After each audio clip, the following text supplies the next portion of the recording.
Bueno, permítanme orar primero. Que sea Dios esta mañana permitiéndonos a nosotros aprender de su palabra. Que sea Dios quien ponga en nuestro corazón esto que nosotros debemos llevar a la práctica. Que no seamos solo nosotros, sino Dios trabajando con nosotros para que nosotros podamos aprender verdaderamente la palabra de Dios. Acompáñenme a orar. Padre, te damos gracias. Gracias por tu amor, Señor, porque es por tu gracia que nosotros estamos aquí, Señor. Tú nos has alcanzado, Señor, y nos has redimido, Señor, de esa manera vana de vivir que nosotros teníamos, Señor. Una manera de vivir sin propósito, Señor. Pero ahora sabemos que el propósito de nuestra vida está en glorificar el nombre de tu Hijo amado y anhelar, Señor, que se dé el cumplimiento de tus promesas, Señor. Que Él venga por nosotros y nos lleve a ese lugar perfecto donde habitaremos contigo eternamente, Señor. Gracias por este tiempo de compartir la palabra de Dios. Padre, te agradecemos, Señor. En el nombre de Cristo Jesús oramos. Amén. Bueno, vamos al libro de Santiago. La semana pasada estuvimos hablando un poco sobre lo que es la lengua. Y, saben, en general las observaciones, lo que nos relataba la palabra de Dios en cuanto a la lengua, es que es poderosa, tiene un poder destructor grande si se usa de la manera inapropiada, ¿verdad? No es que Dios quiere que nosotros nos quedemos mudos eternamente, sino que el anhelo de Dios es que nosotros aprendemos a usar bien nuestra lengua, ¿verdad? A hablar de una manera correcta, a hablar de una manera que consideremos bien nuestras palabras, que entendamos que podemos ofender a las personas con el simple hecho de cómo nosotros hablamos. Ahora, vamos a continuar estudiando, la semana pasada, si se fijan en el versículo 1 del capítulo 3, dice, hermanos míos, no os hagáis maestros muchos de vosotros, sabiendo que recibiremos mayor condenación. Entonces, hay una exhortación en el pasaje a que las personas no estén como, por decir así, codiciando estos puestos que se le pueden llamar o se le llamaban o se le veían en la iglesia como los puestos importantes, ¿verdad? Aquellas personas que hacían la labor de maestro.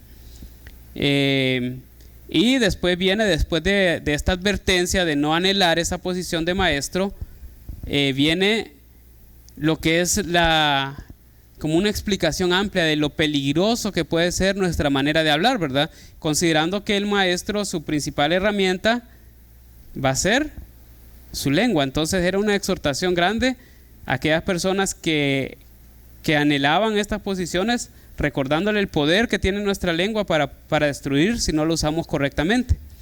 Entonces, digamos que el capítulo 3, versículos del 1 al 12, era una advertencia, por decir así, cuidado con la forma en que estamos hablando, cuidado en la forma en que nosotros usamos nuestra lengua. Y el versículo 13 al 18 va a ser una advertencia similar. Es como decir, cuidémonos de nuestro comportamiento.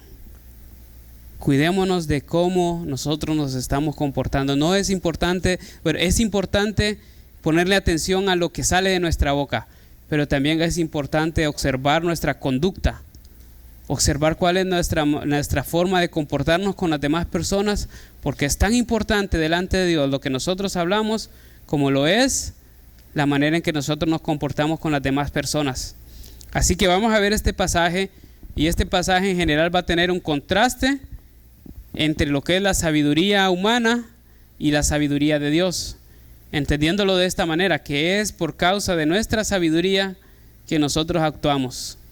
Es decir, nosotros actuamos de cierta manera porque pensamos de cierta manera, porque tenemos cierto conocimiento que nosotros usamos en nuestro diario vivir, ¿verdad? Entonces, aquí va la idea del pasaje es hacer una comparación y ponernos a reflexionar en cuanto a qué tipo de sabiduría es la que estamos utilizando nosotros para determinar nuestra forma de comportarnos.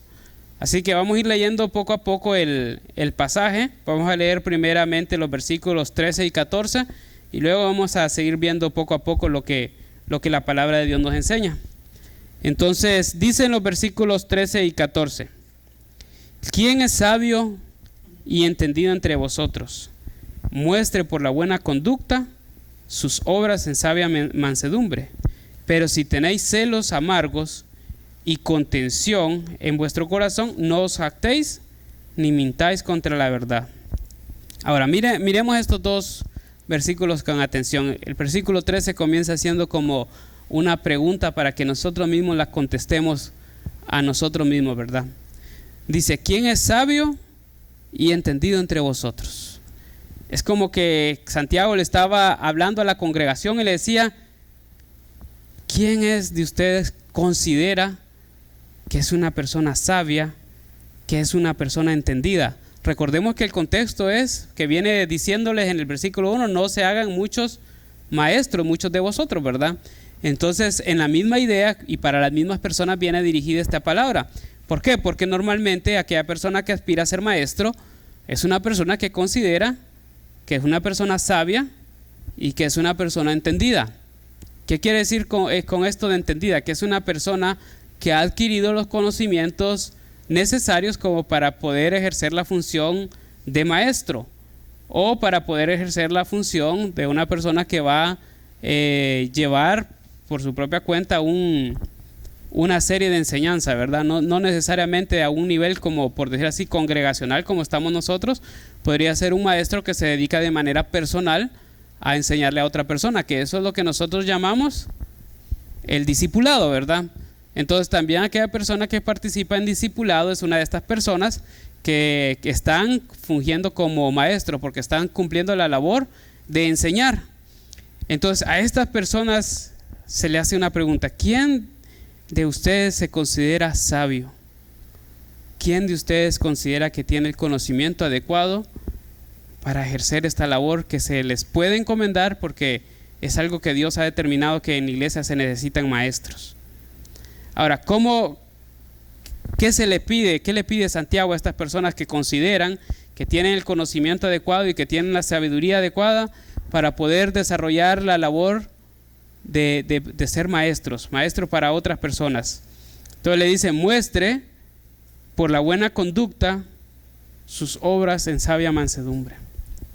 Santiago le está diciendo a estas personas como que le dijera: hermanos, no es suficiente con tener el conocimiento adecuado. No basta con simplemente llenarse de conocimiento en su mente para poder ejercer la labor de maestro. No basta con haber tenido las experiencias necesarias que le dan o que lo hagan considerarse que usted tiene la sabiduría necesaria para poder enseñar a otras personas. No es suficiente con eso. Le dice Santiago: muestre por su buena conducta sus obras. O sea, es necesario que la persona que va a desarrollar la labor o que va a tomar la labor de un maestro o de una persona, digamos, que quiere servir al Señor enseñándole a los demás, es necesario que muestre sus obras. ¿Se recuerdan que anteriormente estuvimos hablando que la fe sin obras es muerta, verdad? Y aquí les está diciendo: muestre, es necesario, si quiere desempeñar la labor de maestro, que usted pueda dar evidencia por medio de sus obras que tiene tanto el conocimiento como la sabiduría que necesita para desarrollar esta labor delante de Dios. Entonces el problema no está en decir: a mí me gustaría enseñar, a mí me gustaría discipular a las otras personas, a mí me gustaría invertir tiempo para compartir con otra persona lo que Dios me ha enseñado, lo que Dios me ha permitido vivir, la forma en que Dios ha cambiado mi vida. No, eso es importante, eso es necesario que nosotros lo hagamos, y sería muy bonito ver una iglesia que todos queremos ser parte del discipulado de la iglesia, ¿verdad? Que todos queremos compartir con otra persona la obra que Dios está haciendo en nosotros. Pero es necesario que muestre con sus obras que está preparado, que está listo para asumir esa responsabilidad, para asumir esa tarea que Dios quiere encomendarnos a nosotros, discipular a otras personas. Entonces dice: muestre, no solo dice muestre sus obras, dice por la buena conducta. ¿Qué quiere decir esto? Que es necesario, es muy importante la forma en que nosotros nos estamos comportando con las demás personas. Si a nosotros no se nos puede señalar como personas que estamos teniendo buenas obras y se están haciendo estas buenas obras con una buena conducta, entonces nosotros no seríamos personas que estaríamos adecuados para llevar la labor de enseñar y discipular a otras personas. Y dice que estas obras se deben mostrar en sabia mansedumbre, ¿verdad?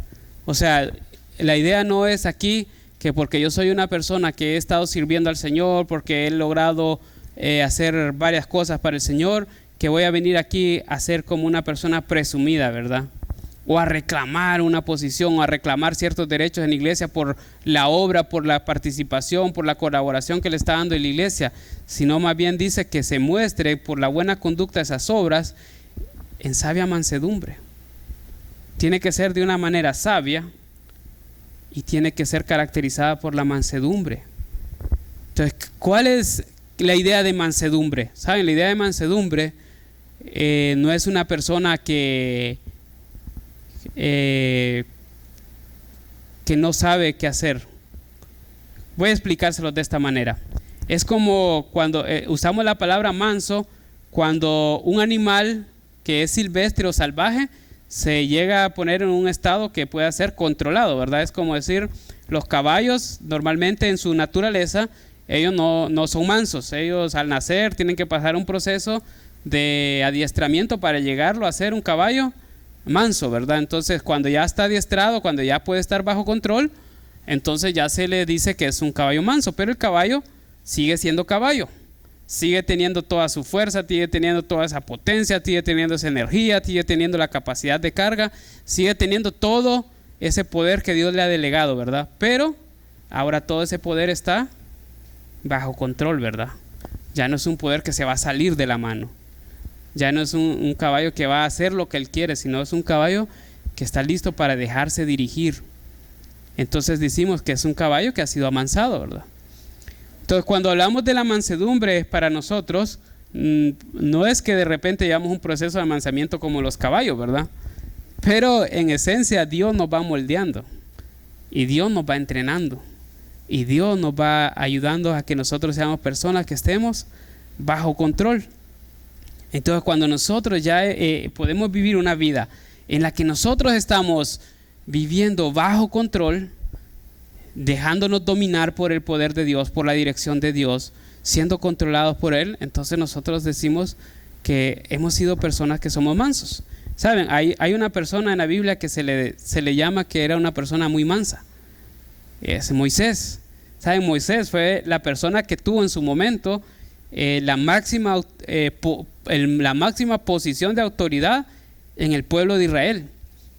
Y de hecho, un día Dios le dijo que iba a eliminar a todo el pueblo y que iba a levantar una descendencia partiendo de él. Y Moisés le dijo, no, que no sea así, que no falle ninguna de tus promesas para este pueblo. Saben, era un hombre que era capaz de ver tanto poder teniendo tanto poder a su disposición, poder decir no lo hagamos de esta manera, es mejor que se cumpla aquello que está establecido por tu palabra. Entonces ahí vemos un carácter de una persona mansa, ¿verdad? Cuando alguien puede decirle a Dios, a pesar de que yo quisiera hacer esto, a pesar de que yo anhelaría esta cosa, anhelaría hacer lo otro, entonces que una persona puede decir, no Señor, vamos a hacerlo a tu manera, ¿verdad? Y saben, esto de la mansedumbre es una característica esencial en cuanto a las personas que quieren servir. Por ejemplo, nosotros, si bien es cierto como iglesia, no tenemos como tantas, digamos así, restricciones en cuanto a las personas que quieren incorporarse al servicio. Pero sí, por lo menos queremos asegurarnos que sean personas que hayan recibido, que hayan entregado su vida a Cristo y lo hayan recibido como el único Señor, como el dueño de su vida, como el Salvador de sus vidas. Obviamente, ¿verdad? No podemos servir al Señor si no conocemos al Señor. Entonces, y otro de los requisitos es que esta persona pueda mostrar con su vida que vive en obediencia al Señor. Entonces, eso ¿Cuál es alguno de los pasos con los que nosotros podemos observar a una persona que quiere vivir en obediencia al Señor? El bautismo, ¿verdad? Porque es un mandato de Dios, es un mandato que Dios dejó a la iglesia para que aquella persona que crea en Cristo muestre por medio del bautismo su deseo de obedecer a Dios, su deseo de servir al Señor. Entonces, aquella persona que ha recibido a Cristo, que muestra con su vida que quiere obedecerle, uno de estos pasos podría ser el bautismo, aunque esto de repente es algo muy limitado para poder entender y observar si alguien realmente quiere servir al Señor, pero por lo menos nos muestra que hay un deseo de someterse a sus mandatos. Y la otra cosa es que nosotros esperamos que sean personas que estén estudiando la palabra de Dios, ¿verdad? Que sean personas que estén estudiando. Y por decir así, tenemos un estudio que se llama el 1 a 1. Entonces esperamos que las personas que sirvan en la iglesia hayan llevado el 1 a 1, porque ahí tenemos aquellas doctrinas básicas que nosotros creemos de una manera firme y que son importantes que todos las conozcamos para entender por qué servimos al Señor. Ahora, ¿qué demuestra cuando una persona dice, está bien, yo quiero hacerlo de esa manera? Saben, esta persona demuestra que tiene la actitud correcta, que está aprendiendo a vivir de una manera mansa, que está adquiriendo mansedumbre a su vida. Porque si no, una persona puede decir, no, pero yo he estado en una iglesia 10 años, estuve en una iglesia, yo serví allá, fui líder de esto, colaboré en esto, hice tal cosa, y yo no veo por qué volver a comenzar aquí en la iglesia si yo ya tengo experiencia en el servicio del Señor. Pues saben, eso lo que nos estaría demostrando es su poco deseo de someterse a la autoridad, de trabajar en orden, de trabajar bajo la dirección de los líderes que Dios ha levantado en la iglesia. Entonces, para las personas que quieren hacer este rol de servir al Señor, es necesario que desarrollemos un carácter manso, ¿verdad? Un carácter de mansedumbre para nuestras vidas. Ahora, miren el versículo 14 hace como esto es lo correcto, pero esto es lo incorrecto, dice. Pero si tenéis celos amargos y contención en vuestro corazón, no os jactéis ni mintáis contra la verdad. Entonces, cuando dice no os jactéis ni mintáis contra la verdad, es porque en la pregunta del versículo 13 cualquiera puede decir, sí, yo soy una persona entendida y yo soy una persona que ha adquirido sabiduría. Pero dice el versículo 14, pero si hay celos, si hay contención en vuestro corazón, entonces no mienta, no le mienta la verdad, porque aunque usted diga que es entendido, aunque usted diga que es una persona sabia, eso sería una mentira, porque no lo está demostrando por medio de su conducta. Su conducta no muestra que es una persona sabia y no muestra que es una persona entendida.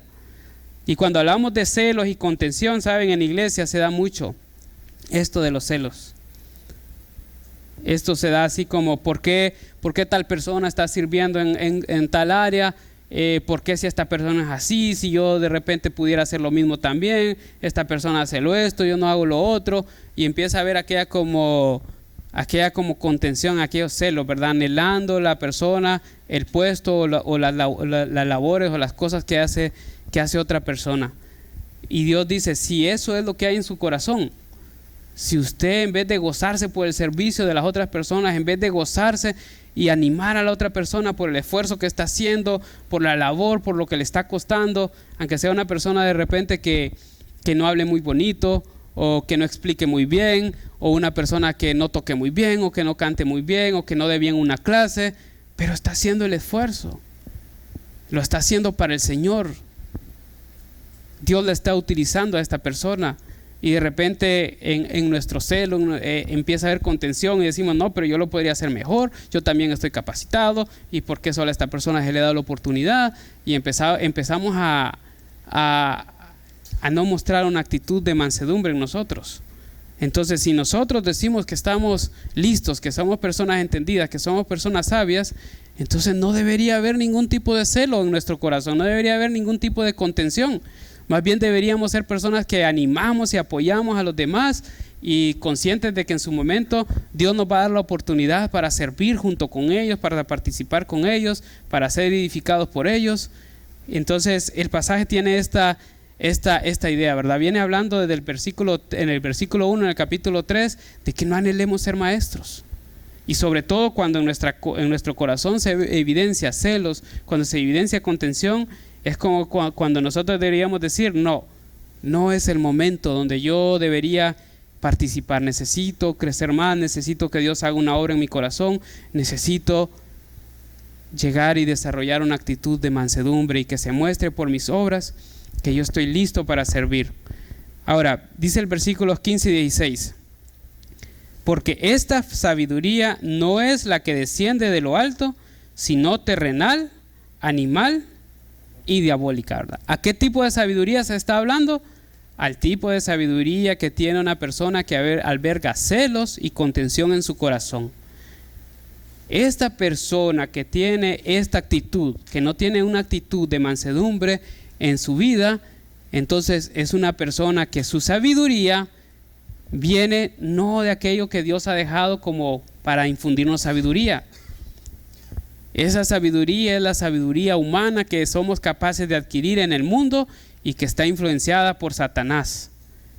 Y Santiago les dice, hermanos, esta clase de sabiduría no proviene de Dios, no viene de los cielos, no viene de lo alto, sino que es terrenal, es animal, o sea, es una sabiduría irracional, es diabólica. Lo único que tiene es el anhelo de maldad, tiene la misma actitud, ¿saben? La actitud que tenía Satanás cuando él, estando en la presencia de Dios, en vez de querer someterse y servir al Señor, él dijo, yo voy a subir a lo alto, me voy a sentar en el trono de Dios y voy a ser igual a Dios. Entonces por esto esta sabiduría que anhela puestos, que anhela posiciones, que anhela hacer cosas y que tiene envidia de los que están haciendo ciertas cosas, eso podemos identificar que está siendo influenciado por Satanás. ¿Por qué? Porque está mostrando la misma actitud que tuvo Satanás al anhelar la posición que Dios no le había determinado para él. Entonces, por el contrario, versículos 16 dice, porque donde hay celos y contención, ahí hay perturbación y toda obra perversa. ¿Saben? Dios no quiere que nosotros crezcamos y nos convirtamos en una iglesia donde se caracterice por la perturbación. No, Dios no quiere que, por eso es que nosotros debemos cuidarnos si no tenemos la actitud correcta, si no hemos desarrollado la mansedumbre necesaria, debemos cuidarnos de no anhelar un puesto para ser personas que enseñan en la iglesia. ¿Por qué? Porque si nosotros enseñamos a la iglesia y no tenemos la actitud correcta, ¿sabe qué vamos a crear? Perturbación. Eso es lo que va a haber, y van a haber obras perversas. Yo no sé si ustedes saben, pero la mayor cantidad de iglesias que nacen o que se forman en nuestro contexto, por lo menos en Honduras, de lo que yo he sabido, muchas iglesias nacen porque se han separado de otras iglesias. Porque una persona levanta un grupo de personas dentro de la iglesia, se forma como líder y no se quiere someter a sus otros líderes y dice, no, mejor fundamos nuestra propia iglesia. Aquí están haciendo malas cosas, entonces mejor fundemos nuestra propia iglesia y empieza otra nueva congregación, ¿verdad? Otra nueva iglesia. ¿Y saben de dónde nació esa iglesia? De la división, de aquello que Dios no tolera, de aquello que Dios no permite. ¿Y sabe qué está inyectando a estas personas que hacen esto? Perturbación, obras perversas en la iglesia. ¿Y cómo comenzó eso? Con una persona que no tenía la actitud correcta para llevar la labor de maestro, con una persona que no estaba viviendo mostrando sus obras en sabia mansedumbre, no estaba teniendo la conducta adecuada. Entonces, por no ser la persona adecuada y por delegársele la labor de maestro, terminó abierto perturbación en la iglesia y las iglesias terminan separándose. Y Dios nos está guardando de que nosotros lleguemos a ser iglesias de este tipo. Como les recuerdo, Dios sí quiere ver personas que le sirvan, sí quiere ver personas que discipulen, porque ese es el mandato. Por tanto, id y hacer discípulos, ¿verdad? Entonces la labor es para todos que nosotros seamos personas que enseñemos y que discipulemos a otros. El problema es que necesitamos desarrollar el carácter adecuado para poder cumplir con nuestra labor de enseñanza. Ahora, el contraste con la sabiduría de Dios dice, pero la sabiduría que es de lo alto es primeramente pura, después pacífica, amable, benigna, llena de misericordia y de buenos frutos, sin incertidumbre ni hipocresía. ¿Saben? Esto, la sabiduría que viene de lo alto, dice, es primeramente pura. O sea, es una sabiduría que va a llevar a las personas a vivir una vida alejada del pecado. Aquello que viene de Dios primeramente nos va a tender a alejarnos del pecado. ¿Saben por qué? Porque si viene de Dios, el propósito de Dios es que nos acerquemos más a Él.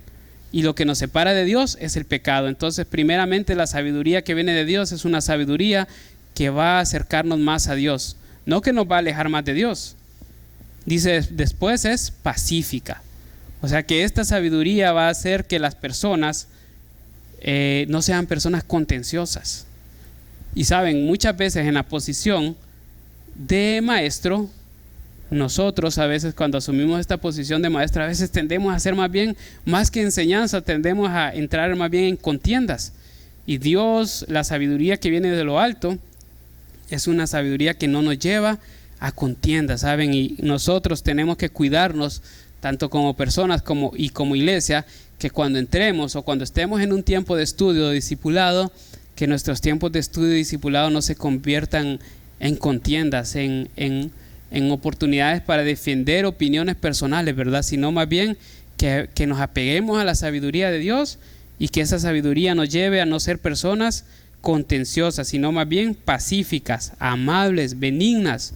O sea, miren, la persona que está siendo guiada por la sabiduría de Dios se va a caracterizar por un trato amable a las demás personas. Muchas veces al que lleva el rol de maestro o de discipulador tiene que corregir a la persona porque de repente no está viviendo una vida agradable al Señor. Pero esta corrección no tiene que ser el resultado de un enojo en el corazón. Esta corrección tiene que venir de una forma amable y llena de benignidad, como dice aquí que es una característica de la sabiduría de Dios. Debe procurar el bien para la otra persona. No es que se quiere exhortar para que haya un mal para la persona, sino que es necesario hacer la exhortación lleno de benignidad, dice, lleno de misericordia. Saben, la persona es tratar de que nosotros veamos a las demás personas, que la sabiduría de Dios nos va a llevar a ver a las demás personas como Dios nos mira a nosotros. Dios, al vernos a nosotros, lo que ve son personas pecadoras y por el pecado indignas de recibir su favor. Pero en su misericordia, Dios nos da su favor. Dios no nos trata como merecemos, nos trata conforme a su gracia, y ahí es donde hay misericordia.